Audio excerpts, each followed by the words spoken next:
नमस्कार स्टूडेंट्स, मैं पुनीत हीरानंदानी हूँ, lecturer civil engineering government polytechnic college Jodhpur. आज हम सिविल सेकेंड ईयर के सब्जेक्ट C205 जिसका नाम है ट्रांसपोर्टेशन इंजीनियरिंग, उसके फर्स्ट चैप्टर को डिस्कस करने जा रहे हैं। हम यहाँ हाईवे इंजीनियरिंग को डिस्कस करने जा रहे हैं, उससे इंट्रोड्यूस होने जा रहे हैं। तो स्टूडेंट्स, ट्रांसपोर्टेशन इंजीनियरिंग हमारे सब्जेक्ट में हम क्या पढ़ते हैं, C205 में हम क्या पढ़ते हैं। Transportation engineering is basically the application of the principles of engineering. Engineering के सिद्धांतों जैसे प्लानिंग, एनालिसिस एंड डिज़ाइन को हम लोग यहाँ यूज़ करते हैं to the disciplines comprising transportation. Transportation को समझने के लिए उसमें किस किस प्रकार की प्लानिंग होती है, क्या एनालिसिस पार्ट होता है, किस प्रकार से डिज़ाइन किया जाता है, ये सारी चीज़ें हम ट्रांसपोर्टेशन इंजीनियरिंग में पढ़ते हैं। अब स्टूडेंट्स, हम रोल ऑफ ट्रांसपोर्टेशन कि यातायात का जीवन में क्या रोल होता है, तो सबसे पहले इकोनॉमिक डेवलपमेंट के बारे में पढ़ते हैं। आर्थिक विकास ट्रांसपोर्टेशन से जुड़ा हुआ है। जैसे हम देखते हैं, एवरी प्रोडक्ट नीड्स ट्रांसपोर्टेशन। किसी भी माल को यदि कहीं पहुंचाना है तो उसमें यातायात की आवश्यकता होती है। Better system can provide easy access and benefit to low costing of products.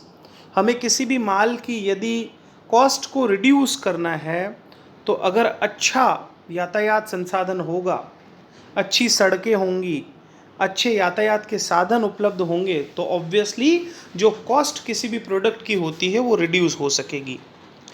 Availability of raw material can be provided to manufacturing units.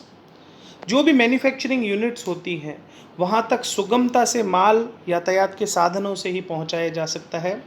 तो अच्छी यातायात की व्यवस्था किसी भी देश के आर्थिक विकास का मूल आधार होती है। सोशल इफेक्ट, सामाजिक क्या असर पड़ेगा, तो people of remote area can come closer to the city और टाउन। पहले जिस प्रकार से जो रिमोट एरिया हुआ करते थे, दूरस्थ जो एरिया हुआ करते थे, वो पिछड़े माने जाते थे, किंतु आजकल यातायात के साधनों तथा यातायात की सुगमता होने के कारण कंप्लीट जो पृथ्वी है वो बड़ी छोटी हो गई है। एक स्थान से दूसरे स्थान पर जाना बड़ा ही सरल हो गया है। People from different parts of the country can reach far places with convenience। एक स्थान से दूसरे स्थान पे जाना बड़ा ही सरल हो गया है और उसमें काफ़ी कम समय लगता है। Decreases growth of slums। जो कच्ची बस्तियाँ या स्लम्स होते हैं, अच्छे यातायात के साधनों के होने से, यातायात व्यवस्था अच्छी होने से स्लम्स भी रिड्यूस होते हैं। जो कच्ची बस्तियाँ जो विकसित होती थी वो अब कम हो पाती हैं। और हम ट्रांसपोर्टेशन के रोल को देखें, दूसरे इफेक्ट्स देखते हैं। Helps in maintain law and order in the country. Law and order को मेंटेन करने के लिए भी यातायात प्रमुख होता है। We can supply ammunition and man power fast and easily. It helps in reducing individual source of pollution. Pollution को भी रिड्यूस किया जा सकता है। अब students, role of transportation in national development, देश के विकास में क्या क्या भागीदारी होती है वो हम देखें। इकोनॉमिक डेवलपमेंट इसके कारण होता है। Place utility of goods, time utility of goods, समय पे माल पहुंचता है। Preservation of quality of goods, quality of goods संरक्षण हो पाता है। मास प्रोडक्शन, किसी भी प्रोडक्शन को बड़ी स्केल पर करना संभव हो पाता है। Urbanisation, industrial development, agricultural development, cost of goods reduce होती है। डिफेंस और स्ट्रेटजी के अंदर प्रमुख रोल होता है। Transport facilities and social activity, सभी में यातायात का जो साधन होते हैं तथा यातायात की जो भी व्यवस्था होती है उसका प्रमुख एक प्रकार से रोल होता है किसी भी राष्ट्र के विकास में। अब ट्रांसपोर्टेशन के वेज क्या क्या होते हैं, क्या हम इस सब्जेक्ट में देखते हैं, तो प्रमुख रूप से रेलवेज होता है, रोड ट्रांसपोर्ट होता है, एयरवेज एयर ट्रांसपोर्ट होता है और वाटर ट्रांसपोर्ट होता है, ये हम जानते हैं। सरफेस ट्रांसपोर्टेशन एंड एविएशन यहाँ बताया गया है कि लैंड में हम लोग अगर लैंड हमारा सरफेस है तो रोडवेज और रेलवेज हम देखते हैं, वाटर हमारा सरफेस है तो वाटरवेज हम देखते हैं, और एयर में हम लोग एयरवेज अर्थात हवाई जहाज देखते हैं। मोड्स ऑफ ट्रांसपोर्टेशन यहाँ बताए गए हैं, किस किस प्रकार के व्हीकल चलते हैं, वो ट्रांसपोर्टेशन का आधार क्या होता है, टर्मिनल फैसिलिटीज़ क्या होती हैं, स्लाइड में दिखाया गया है। अब हमारा जो इस चैप्टर का प्रमुख जो भाग है वो प्रारंभ होता है रोडवेज। रोडवेज किस किस प्रकार के होते हैं, किस किस प्रकार की रोड्स होती हैं। मुख्यतः हम देखते हैं नेशनल हाईवेज होते हैं जिसे एनएच से सूचित किया जाता है, state highways SH, major district roads MDR कहते हैं, अदर डिस्ट्रिक्ट रोड्स ओडीआर और विलेज रोड्स वीआर। कैरेजवे के आधार पे पेव्ड एंड अनपेव्ड रोड्स होती हैं। Based on pavement as per utility और अर्बन रोड्स के बारे में यहाँ बतलाया गया है। रोड ट्रांसपोर्ट में पुनः यहाँ बताया गया है स्लाइड के अंदर कि कोई भी रोडवेज जो होती हैं उसमें जो सड़कें होती हैं उसे क्लासिफिकेशन रूप में हम देखते हैं एक्सप्रेसवेज होते हैं, नेशनल हाईवेज होते हैं किसी भी राष्ट्र में, स्टेट हाईवेज होते हैं, देन डिस्ट्रिक्ट रोड्स होती हैं और विलेज रोड्स होती हैं। अब स्टूडेंट्स हम देखते हैं कि एक्सप्रेसवेज क्या होते हैं। तो भारत में यदि किसी भी राष्ट्र की बात करें, हम भारत की बात करते हैं, तो एक्सप्रेसवेज सबसे बढ़िया क्वालिटी की रोड्स होती हैं और इसे सजेस्ट किया गया था थर्ड रोड डेवलपमेंट प्लान में, जो कि 1981 से 2001 के मध्य था। अब एक्सप्रेसवेज जो होते हैं उसके एक उदाहरण के रूप में हम देखें तो ये 4 लेन से अधिक लेन्स की सड़क होती है। They have the highest design speed, मतलब अत्यधिक स्पीड के हिसाब से इन्हें डिज़ाइन किया जाता है। एक उदाहरण के रूप में हम देखते हैं राजस्थान में एक्सप्रेसवे यदि हम देखें तो जयपुर किशनगढ़ जब हम जाते हैं तो ये 90 किलोमीटर का एक्सप्रेसवेज है और यहाँ पे अत्यधिक गति से गाड़ी चलाई जा सकती है और बहुत ही सुगमता से एक्सप्रेसवे जो होते हैं उच्च क्वालिटी की सड़कें होती हैं। अब नेशनल हाईवेज क्या होते हैं स्टूडेंट्स? नेशनल हाईवेज जो होते हैं they run through the length and breadth of the country.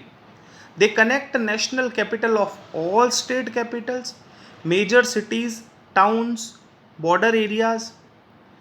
They should have at least 2 traffic lanes, good surface finishing and excellent strength to carry heavy traffic. अधिक traffic को ले सकने की इनमें क्षमता होती है, बहुत ही उच्च क्वालिटी की ये भी सड़कें होती हैं। The construction and maintenance of these roads is usually carried by central government. इनको मेंटेन और बनाने का जो कार्य है वो केंद्र सरकार करती है। तो नेशनल हाईवे का हम उदाहरण देखें तो नेशनल हाईवे 8 है जो राजस्थान से गुजरता है। ये किन किन प्रमुख सिटीज़ को कवर करता है, जैसे दिल्ली, जयपुर, अजमेर, उदयपुर, अहमदाबाद, वडोदरा एंड मुंबई। तो नेशनल हाईवे 8 साथियों, हमने इस सड़क मार्ग से सभी ने कभी ना कभी ट्रैवल किया होगा, तो इसका हमने उदाहरण देखा। NH 65 है जो कि जोधपुर से क्रॉस होता है, अम्बाला, देन पंजाब अम्बाला से शुरू होकर के जोधपुर कवर होके पाली और आगे की ओर ये NH 65 है जो ये बढ़ता है। अब स्टूडेंट्स हम स्टेट हाईवेज की बात करते हैं। तो स्टेट हाईवेज क्या होते हैं? These are main roads running within the states. ये राज्य के अंदर वे सड़कें होती हैं जो कि राज्य के अंदर जो मेन रोड्स होती हैं उन्हें स्टेट हाईवेज कहा जाता है। They connect important towns, cities of state with national highway. ये राज्य की जो प्रमुख टाउन्स होते हैं, जो सिटीज़ होते हैं, उनको नेशनल हाईवे से कनेक्ट करती है। These are generally 1 lane, but 2 lane are always be preferred. हमेशा सड़क को 2 लेन को प्रेफर किया जाएगा स्टेट हाईवेज के अंदर भी। They have modern type of bituminous or concrete surfacing. The construction and maintenance of these roads are usually carried out by state government. तो state highways जो होते हैं स्टूडेंट्स वे राज्य सरकार द्वारा बनाए जाते हैं। अब डिस्ट्रिक्ट रोड्स क्या होती हैं? जिला सड़कें जिन्हें हम कहते हैं, major district road. These roads connect all the districts all production areas and markets with state highway, ये जिलों को स्टेट हाईवे से कनेक्ट करती है और स्टेट हाईवे की जो सड़कें होती है पुनः जो नेशनल हाईवे होती है उनसे कनेक्ट हो जाती है। They have single metalled lane of traffic. अब यहाँ पर अदर डिस्ट्रिक्ट रोड्स के बारे में भी बतलाया गया है। These provide links to villages and serve a large rural population. Other district road जो होती है ये भी काफ़ी प्रमुख सड़कें होती हैं जो कि छोटे छोटे विलेजेस को जिलों से कनेक्ट करती हैं। दे should have good metalled surface and proper drainage. सड़कों की हमेशा यदि जब भी बनाया जाता है तो उसमें हमें ड्रेनेज का अर्थात जल निकासी का विशेष ध्यान रखना होता है। यदि इस प्रकार से इंजीनियरिंग लगा करके हम हमारी डिज़ाइन में और प्लानिंग में तथा एग्जीक्यूशन में यदि ड्रेनेज को इम्पोर्टेंस देते हैं और जल का निकलना, सड़क पे किसी भी प्रकार से जल ठहरे नहीं, तो बहुत ही सुगमता से किसी भी सड़क की जो लाइफ होती है, जो लाइफ एक्सपेक्टेंसी होती है, उसको बढ़ाया जा सकता है। Construction and maintenance are carried by district authority और जिला परिषद। ये जो सड़कें होती हैं, जो अदर डिस्ट्रिक्ट रोड्स स्टूडेंट्स हमने देखा, ये जिला परिषद या जो लोकल डिस्ट्रिक्ट अथॉरिटी होती है उसके द्वारा बनाया जाता है। अब विलेज रोड्स की हम बात करते हैं students. These connect the villages with other each other and also towns near by. ये जो गांव होते हैं, एक गांव को दूसरे गांव से जोड़ने वाली सड़क को हम ग्रामीण सड़कें कहते हैं। These are generally established earth roads but metal surfaces preferred. ये कई बार साधारण कच्ची सड़कों के रूप में भी हम ग्रामीण क्षेत्रों में देखते हैं कि एक गांव को दूसरे गांव से कनेक्ट किया गया है, बट हमेशा जो सरफेस मेटल सरफेस का अर्थात अच्छी उसकी सरफेसिंग हो, वो बिटुमेन से या कंक्रीट से बनी सड़क हो, तो हमेशा वो प्रेफर की जाती है।